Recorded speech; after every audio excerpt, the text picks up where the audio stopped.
नमस्कार, जय हिंद दोस्तों। स्वागत है एक बार फिर से आपका अपने YouTube चैनल स्टडी नीड्स पर। दोस्तों, जैसा कि हमने आपसे पिछले वीडियो में ही कहा कि लोक शिक्षण संचालय की ओर से अतिथि शिक्षकों के अनुभव प्रमाण पत्र जारी करने के संबंध में आदेश जारी कर दिया गया है और इसके बारे में हम आपसे अब चर्चा नहीं करेंगे। दोस्तों, यह वीडियो मैं आप सभी के लिए लेके आया हूं कि क्या 2019 से अब तक जितने भी अतिथि शिक्षक कार्यरत है उनको 25% का लाभ दिया जाएगा शिक्षक भर्ती में, यानी 25% रिजर्वेशन का लाभ शिक्षक भर्ती में दिया जाएगा या नहीं, वर्ग 3 हो या वर्ग 2। और साथ ही में यहां पर हम यह भी चर्चा करेंगे कि क्या है प्रोसेस अतिथि शिक्षकों को अनुभव प्रमाण पत्र बनवाए जाने के संबंध में। और दोस्तों, इसके साथ हम यह भी चर्चा करेंगे इसी वीडियो के साथ कि जो इस पर बताया गया है कि दिनांक 15/5/2019 एवं दिनांक 22/11/2019 के पत्र क्रमांक पर। तो दोस्तों, इसके बारे में भी हम यह आदेश लेके आए हैं इसी वीडियो के साथ, इस निवेदन के साथ कि वीडियो में अंत तक जरूर बने रहें।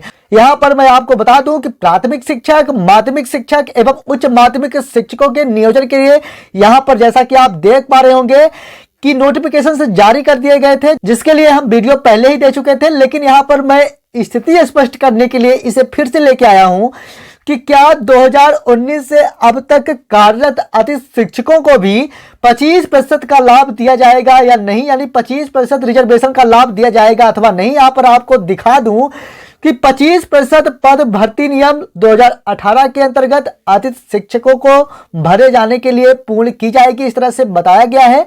और दोस्तों, यहां पर आप देख सकते हैं कि कुछ चीजें बताई गई हैं कि 25% का रिजर्वेशन उन्हीं अतिथि शिक्षकों को दिया जाएगा जिनके द्वारा 200 कार्य दिवस और साथ ही में 3 शैक्षणिक सत्र पूर्ण कर लिए गए हैं, सिर्फ उन्हीं को इसका लाभ दिया जाएगा। अब 2019 से अब तक कार्यरत शिक्षक यानी अतिथि शिक्षक सोच रहे हैं कि क्या हमें इसका लाभ मिलेगा अथवा नहीं। यह भी चीजें हम वीडियो के आखिर तक निश्चित तौर पर स्पष्ट कर देंगे, इसलिए निवेदन के साथ कि वीडियो में अंत तक जरूर बने रहें।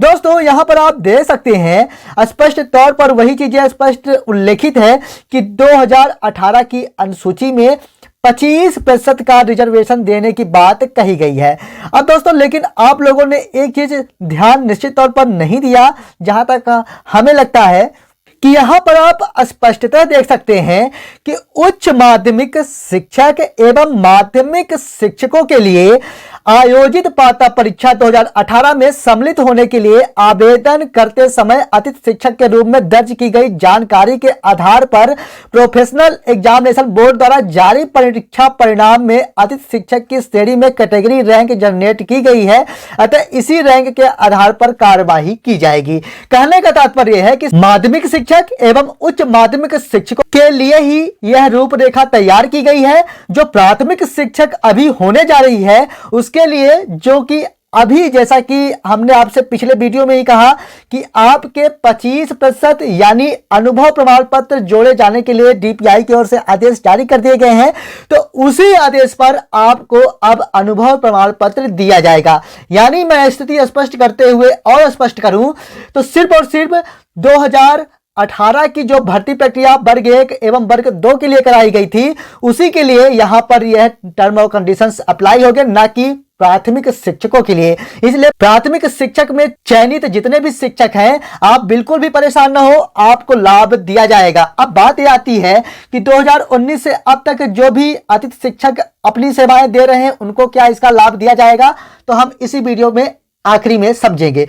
चलिए, सबसे पहले हमने आपसे जैसा कि कहा कि हम आपके लिए 22/11/2019 का आदेश भी इसी वीडियो के साथ लेके आए हैं, तो इसके बारे में भी मैं चर्चा कर लूं। दोस्तों, यहां पर आप देख सकते हैं कि लोक शिक्षण संचालय मध्य प्रदेश की ओर से 22/11/2019 की स्थिति में एक आदेश जारी किया गया था अतिथि शिक्षकों के अनुभव प्रमाण पत्र जनरेट करने के संबंध में। दोस्तों, मैं आपको बता दूं कि यहां पर आप देख सकते हैं कि दिनांक 15/5/2019, यहां पर स्थिति स्पष्ट करते हुए मैं आपको बता दूं कि यहां पर थोड़ा सा मैं ऊपर ले जाना चाहूंगा।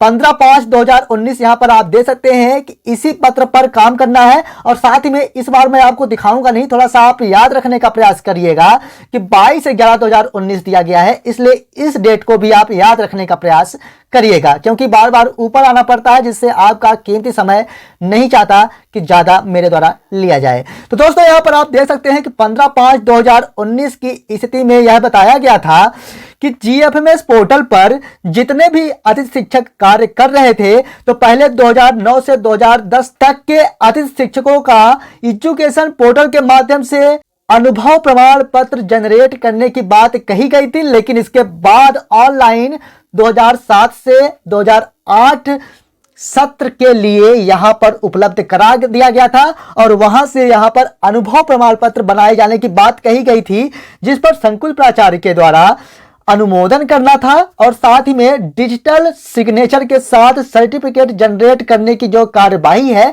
डीईओ कार्यालय से आपको ऑनलाइन प्रेषित करने की थी।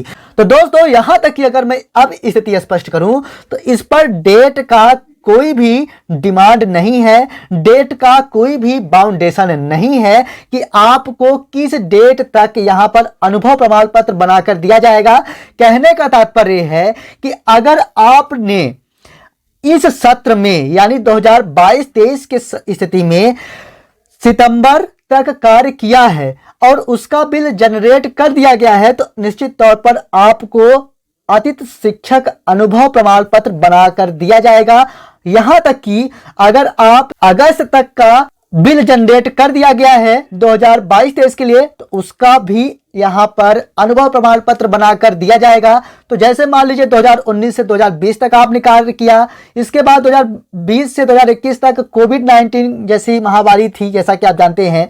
इसके बाद 21-22 और 22-23 में आप कार्यरत हैं, तो इसका मतलब यह हुआ कि 3 सत्र तो इसी प्रकार से हो रहे हैं। और अगर मान लीजिए जो 2020 अप्रैल में भी आपसे कार्य कराया गया, तो अगर उसे 20-21 में ऐड कराया जाता है तो आपका 4 साल का अनुभव बन रहा है और लगभग 350, अगर मैं काउंट कर रहा हूं तो 350 कार्य दिवस के लगभग आपका यहां पर हो रहा है, यानी 200 कार्य दिवस तो आप पार कर रहे हैं। साथ ही में 3 सत्रों से भी ज्यादा कार्य या 3 सत्र तक आपका कार्य यहां पर हो चुका है, इसलिए आपको परेशान अब से होने की आवश्यकता नहीं है। निश्चित तौर पर आपको यहां पर लाभ दिया जाएगा। अब थोड़ा सा मैं इसमें आगे बढ़ता हूं, यह आपका काम नहीं है, इसलिए इसके बारे में मैं चर्चा नहीं करूंगा, क्योंकि यहां पर संकुल प्राचार्य द्वारा ऑफलाइन क्लेम को ऑनलाइन करने की प्रक्रिया है, यानी यहां पर डीडीओ के लिए कार्य दिया गया है। इसके बारे में मैं चर्चा नहीं करूंगा क्योंकि यह वीडियो ज्यादा लंबी हो जाएगी।